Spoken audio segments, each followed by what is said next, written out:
Hey guys, it's Andre here.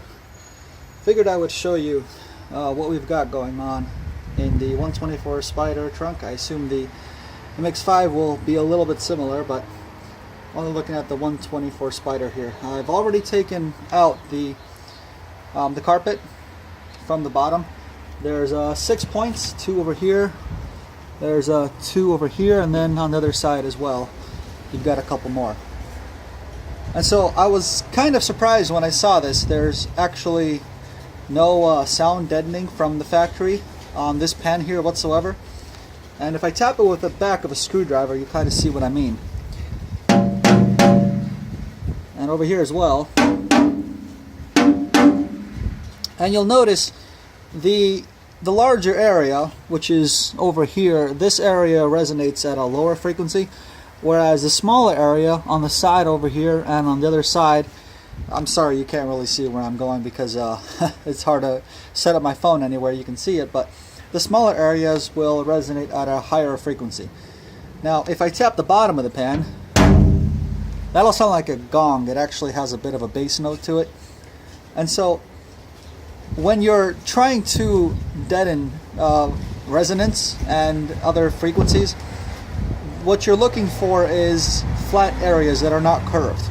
Because if we were to try to tap this corner right here, which is curved, you don't really hear much, but if we try to tap the flat area, that's what actually starts to resonate. So curvatures generally add a pretty good amount of resistance to resonance, which is why I suspect they added some curves over here, but clearly not really effective, if that was the intention. And so my goal here is to show you the difference we're going to make with some CLD tiles, and in this area specifically. Now once you're done doing this on your own car, you can start looking around and just do the tap test. Obviously don't scratch your paint, but just do the tap test on any other panel on the inside of your trunk, just to see what areas resonate and what areas don't, and apply CLD tiles to those areas. Now we are using CLD tiles here. Try to show you the box. These are the CLD tiles from SoundDeadnerShowdown.com, and I've known Don for a little while. We've talked quite a bit, and he makes some very good products there. I do want to caution you though, these are very sharp. So if I can try to show you here,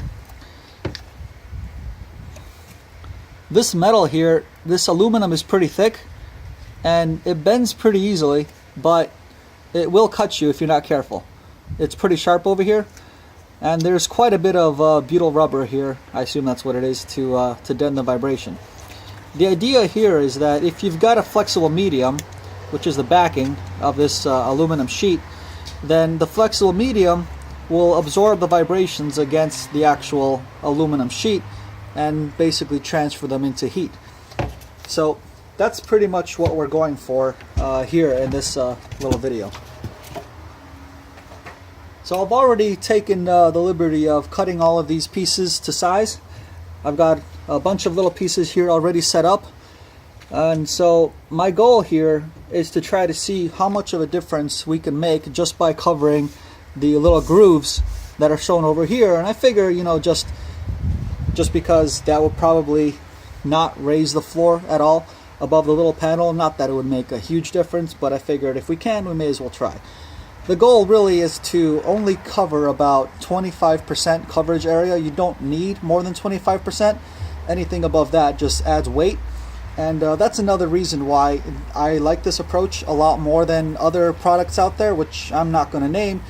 Some of those peel and stick products that people show off showing 100% coverage area. That's not the point. If you've got a good airtight seal, you only really need to deaden vibrations or absorb vibrations. You're not really trying to block out that much noise unless you're trying to produce a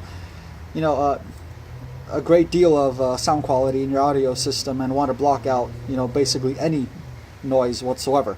But this being a convertible, we're not looking to go that far. So the first thing I will do is I will try to apply this strip here, which I've already cut a little crudely, may I say, onto this panel in the back here. And I'm going to tap it again just for reference. It's got a bit of a mid-pitch sound. And you can pick up a roller from SoundDeadnerShowdown that will be used to apply these things, but if you don't, you can probably use your hand. I would just be very careful. You need to apply a pretty good amount of pressure, but just be careful not to cut yourself, because you can see here I used some shears to cut this one, and it's a little bit of a jagged edge. If you run your finger across that, you are going to cut yourself. So just be careful about that. Let me see if I can reposition my phone here. Okay.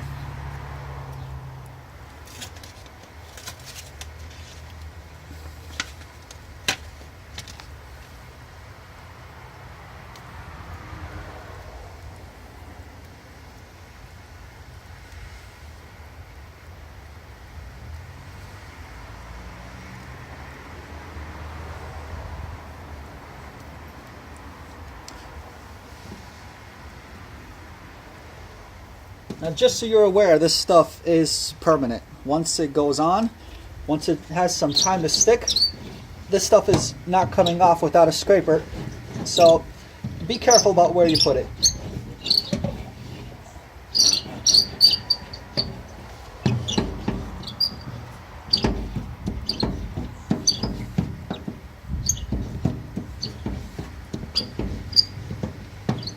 I mean, you've got about, a couple of hours, I would probably say, if you need to remove it, but, don't give yourself days.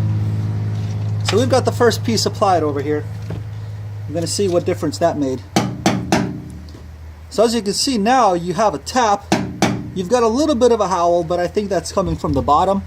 But mostly it's a tap. You don't really have any more resonance on that side like you did before. Let me try to readjust my phone here. And now I'm going to try to work on this area here on the side so we can see what difference it makes here as well. We've got a bit of a higher pitch noise there. Let's try to apply one of these.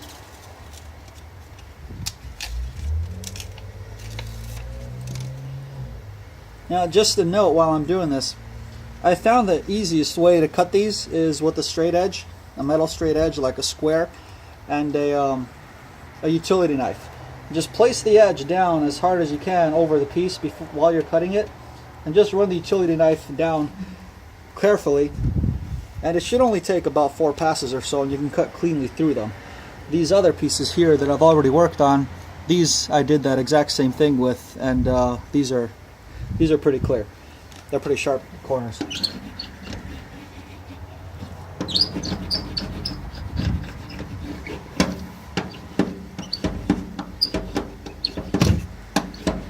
Now, it's not that CLD tiles really weigh a lot, but again, it is a convertible. Mine is a Barth edition 124 Spider, and I don't want to add more weight than I absolutely have to get the results I'm looking for. And that's why I choose these specific products over another peel and stick. So we've got this piece applied here, and let's see what difference it makes. Compared to the other side. So I'm tapping the other side, which is exactly opposite of this side, so you can hear the difference. There's a bit of a sound difference there. So let's move on and let's get to the other side now. Actually, I'll leave the other side alone so we can get to the bottom part, because I think this is where our biggest problem is.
Alright, we've got the pieces that I cut except for the side, the little piece on the right. And this is, I would estimate, a little bit under 25%. We could probably add a couple more pieces. I would say maybe a block over here, and again in the bottom two corners as well, but we'll see how much difference this made. It's still got a bit of a howl. I think I'll add a couple more seal details here, but it doesn't ring like it used to. On the side, it rings a little bit, but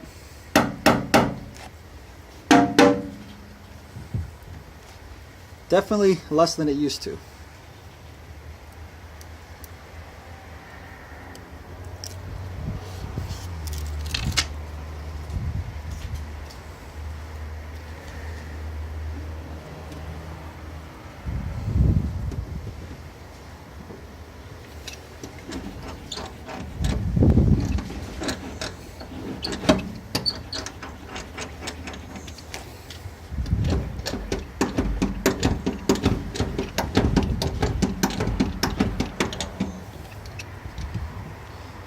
Alright, so I've applied the pieces I wanted to, and I think it's made a decent difference.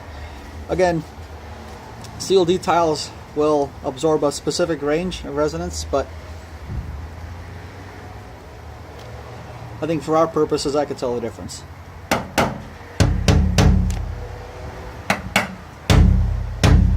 It's still got a bit of a low frequency rumble to it. I think I can fix that with a couple more seal details here, but otherwise that's what I'd recommend you guys do to your cars. Alright, thanks for watching.